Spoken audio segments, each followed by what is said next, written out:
Hello বন্ধুরা, আজ আবারও বেরিয়ে পড়েছি একটা জায়গায় যাব বলে। কোথায় যাব দাঁড়াও বলছি তোমাদের এক এক করে। আজকে আমরা যাব পুরুষোত্তমপুর মন্দিরে, নিমন্ত্রণ আছে, তাই ওখানে সৎসঙ্গ হচ্ছে, তাই ওখানেই যাচ্ছি। একবারে মেন রোডে উঠে অটোতে বসে পড়েছি। আমার ছেলে বলছে ফোনটা আমাকে দেখাও আমাকে দেখাও, তাই আমি বললাম দাঁড়া তোর দিকে ফোন করে যাচ্ছি। তো তাকে একটু ফোন টোন দেখালাম, সেও একটু ফোনটা আমার ধরলো, তারপরে ভিডিও বানাচ্ছে। তো এখানে তোমাদের দাদাভাই বসছে, তোমাদের দাদাভাই মুখ গম্ভীর, কোনো কথা নেই মুখে। এখানে আমার ছেলে হাই করছে, তোমাদের দাদাভাইকে বলছি একটু হাই করতে, কোনো হাইটাই কিছু নেই। এবারে তারপরে দীঘা বাইপাসে নেমে যে অটো ধরেছি, এত ভিড়, একটুও ভিডিও বানাতে পারিনি, মানে গাড়িটায় এত ভিড় ছিল। এখানে একটু ফাঁকা হতে, ওই জায়গাটার নাম কি বেশ ছিল, একটা পানি পিয়া নাকি, ওইখানে একটু ভিডিওটা বানিয়ে নিচ্ছি। তারপরে অটো দাদা আবার আমাদের গন্তব্যের দিকে নিয়ে যাচ্ছে, পুরুষোত্তমপুর মন্দিরে যাওয়া শুরু করলো। তো এটা দেখতে পাচ্ছ, এই যে খালটা, এটা হচ্ছে শৌলা, মানে কি শৌলার জল আসে না কি বেশ কি খাল, ওইটা কি বলে আমি ঠিক জানি না, তোমরা জানলে অবশ্যই বলো আমাকে। তো রাস্তা এপাশে দেখতে পাচ্ছ ছোট ছোট ধানের গাছ হয়েছে, আর দুপাশে জঙ্গল। আমরা যাচ্ছি মাঝ রাস্তা দিয়ে, রাস্তাটা প্রচুর খারাপ। এখানে আমরা মন্দিরে চলে এসেছি। এবারে মন্দিরের ভিতরে ঢুকছি, দেখাচ্ছি তোমাদের কত সুন্দর মন্দিরটা। তোমরা একবার হলেও এসে ঘুরে যেও এই মন্দিরে।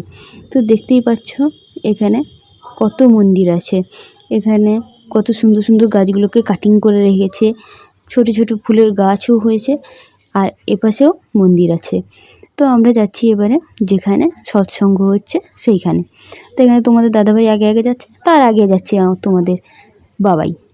তো এখানে আমরা পৌঁছে গেছি, আর একটু ঘুরিয়ে দেখিয়ে দিচ্ছি তোমাদেরকে যে গেটগুলো কেমন, কি বৃত্তান্ত, কেমন কি ব্যাপার।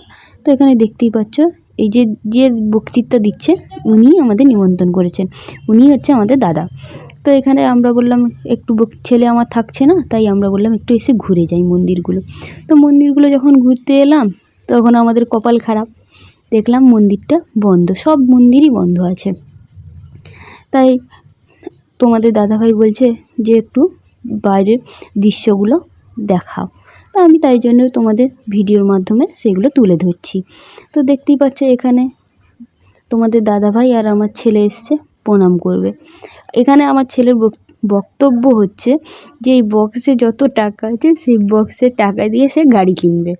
তখন তার বাবা বলছে না, এটা ঠাকুরের, এটা দিতে হয়। সে কিছুতেই দেবে না, বলছে কেন দেবো, কী ব্যাপার, কী বৃত্তান্ত, এরকম করে করে অনেকক্ষণ ধরে বায়না করেই যাচ্ছে যে দেবো না। এই টাকায় যা লক্ষ্মী ভাণ্ডার আছে, এই লক্ষ্মী ভাণ্ডার নিয়ে নাকি সে গাড়ি কিনবে। একটা দিল প্রথমে, তারপরে আর দেবে না, তারপরে কোন বক্সের মধ্যে ঢোকাবে ভাবনা চিন্তা করতে পারছে না। তারপরে দেখতেই পাচ্ছ সেখান থেকে প্রণাম করে চলে এলাম। এখানে গাছগুলো খুবই সুন্দর। আজকের মতন এইটুকুনি, টাটা।